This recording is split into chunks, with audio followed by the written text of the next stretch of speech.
هذه الدورة لجميع شعب روجافا وعائلات الشهداء وجميع الرفاق الحاضرين.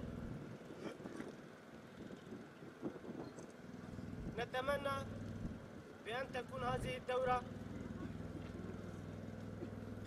في ممارستها العملية والذهاب إلى الممارسة العملية بأفضل شكل مثل ما رأوها في التدريب، وهذا إثبات على نظريتنا في الممارسة العملية بأن ثورة روجافا هي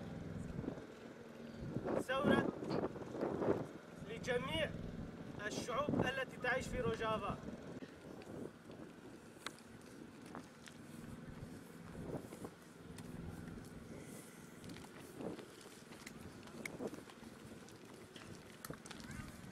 انضميت لوحدات حماية الشعب لدافع عن أرضي وعرضي عن هذا البلد، وتلقيت بالأكاديمية دروس عسكرية وميثودولوجية وتدريبات عسكرية يعني ممتازة بشكل جيد تلقيناها، وأرجو من كل الأخوة العرب أن يشاركون ويدافعون عن أرضهم وعرضهم هذا.